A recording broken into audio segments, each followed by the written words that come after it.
ایران نے جنگ بندی کی درخواست کا دیا ٹرمپ کا دعویٰ، کہا کہ ایران کی نئی رجیم کے صدر نے جنگ بندی کی درخواست کی ہے۔ نئے صدر پہلے والوں کی نسبت ذہین اور کم شدت پسند ہے۔ سیز فائر کی درخواست پر تب غور ہوگا جب ابنائے حرمت سب کے لیے کھلے گی۔ ابنائے حرمت نہ کھلنے تک ہم ایران پر شدید بمباری کرتے رہیں گے۔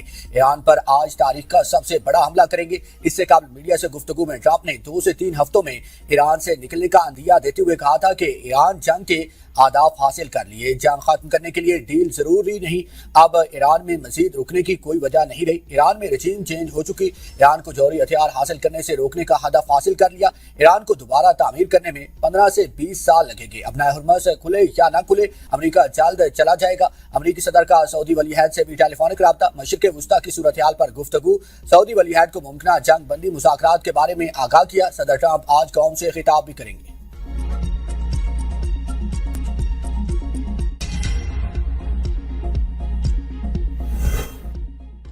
ایران نے ٹرمپ کے دعوے کی تردید کر دی۔ وزیر خارجہ عباس عراقچی کا کہنا ہے کہ ابنائے حرمت پر سرخ لکیر کھینچ دی، مستقبل کا فیصلہ صرف تہران اور عمان کریں گے۔ امریکہ کے ساتھ کوئی باقاعدہ مذاکرات نہیں ہو رہے، صرف پیغامات کا تبادلہ ہوا جو اسٹیو وٹکوف کے ذریعے پہنچائے گئے پیغامات وصول کرنے کا مطلب یہ نہیں کہ مذاکرات ہو رہے ہیں۔ ہم نے امریکہ کے 15 تجاویز پر کوئی جواب نہیں دیا۔ ابنائے حرمت مکمل طور پر کھلی ہے، صرف ان کے لیے بند ہے جو ہم سے جنگ کر رہے ہیں۔ ایران زمینی جنگ کے لیے مکمل طور پر تیار ہے۔ ایرانی سرکاری حکام کا کہنا ہے کہ ٹرمپ محفوظ راستے کے لیے ایسے بیانات دے رہے ہیں۔ ایران نے امریکہ سے جنگ بندی کی درخواست نہیں کی۔ پاسداران انقلاب کا کہنا ہے کہ ابنائے حرمت مکمل طور پر ہمارے کنٹرول میں ہے۔ امریکی صدر ٹرمپ کے دعوے مسائقہ خیز ہیں۔ ایرانی پارلیمنٹ نیشنل سیکیورٹی کمیشن کے سربراہ ابراہیم عزیزی کا کہنا ہے کہ ابنائے حرمت یقینی طور پر دوبارہ کھلے گی، لیکن آپ کے لیے نہیں۔ ابنائے حرمت ایرانی قوم کی پاسداری کرنے والوں کے لیے کھلے گی۔ مہمان نوازی کے 47 سال ہمیشہ کے لیے ختم ہو گئے۔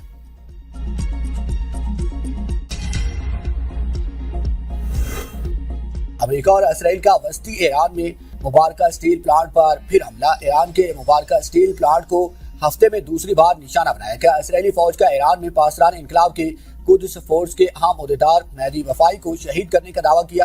ایران نے شہادت کی تصدیق نہیں کی۔ اسرائیلی فوج کا کہنا ہے کہ ایران میں 4000 اہداف کو نشانہ بنایا گیا۔ 2000 سے زائد ایرانی فوجی اور کمانڈر مارے گئے۔ حملوں میں 16000 مختلف ہتھیار استعمال کیے گئے۔ دوسری جانب ایرانی حکام کا کہنا ہے کہ امریکہ اسرائیل حملوں میں اب تک 1937 افراد شہید ہوئے ہیں، جن میں سے 240 خواتین اور 2 کوشش ہیں۔ مذاکرات کی آڑ میں امریکہ کی ایران پر ممکنہ زمینی حملے کی تیاریاں۔ 12 طیارے برطانیہ کے اڈے پر پہنچ گئے۔ برطانیہ بیس پر لینڈ کرنے والے A-10C طیارے زمینی افواج کی معاونت کے لیے استعمال کیے جائیں گے۔ امریکی chairman joint chiefs of staff نے کہا ہے کہ فضائی برتری کے بعد ایران پر B-52 بمبار طیاروں کی پروازیں شروع کر دی ہیں۔ ایران پر اب تک 11 آثار حملے کیے ہیں۔ مسائل ڈرون اور نیوی کو سپلائی دینے والے لاجسٹک کو نشانہ بنا رہی ہیں۔ امریکہ نے ایران میں 10,000 سے زائد فوجی بھیجنے کا منصوبہ بنا رکھا ہے۔ پاکستان مشکل صورتحال کو بڑی کامیابی اور مؤثر طریقے سے حل کر رہا ہے۔ وزیر اعظم شہباز شریف کا جائزہ اجلاس سے خطاب، کہا کہ تمام اداروں نے اشیاء ضروریہ کی طلب اور رسد کے لیے بر وقت اقدامات کیے۔ زراعت اور صنعت کی پیداوار پر اثرات روکنے کے لیے موقع کو بروئے کار لایا جائے گا۔ پاکستان میں اشیاء خورونوش کی فراہمی درست ہے۔ حکومت معیشت کے استحکام اور ترقی کے لیے ضروری اقدامات جاری رکھے گی۔ کئی ممالک کو اشیاء ضروریہ کی طلب اور رسد کا توازن رکھنے میں مشکلات ہیں۔ وزیر اعظم نے نوجوانوں کے لیے روزگار کے مواقع بڑھانے سے متعلق اجلاس سے خطاب میں کہا کہ نوجوان قوم کا مستقبل ہے، انہیں بااختیار بنانا حکومت کی اولین ترجیح ہے۔ نوجوانوں کو تکنیکی اور فنی تربیت دینے کے لیے اقدامات میں مزید تیزی لائی جائے۔ وزیر اعظم کی عالمی ڈیجیٹل آپریٹر کمپنی بیون کے CEO سے بھی ملاقات کی، کہا پاکستان انفارمیشن ٹیکنالوجی کے شعبے میں سرمایہ کاری بڑھانے کے لیے پرعزم ہے، معیشت کے شعبے میں ڈیجیٹائزیشن سے شفافیت کو یقینی بنانا چاہتے ہیں۔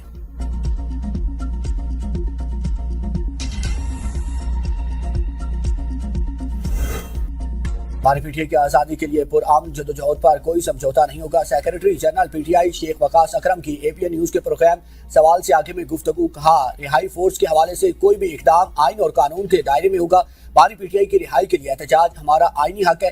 رہائی کے معاملے پر اختلافات پیدا کرنا مناسب نہیں۔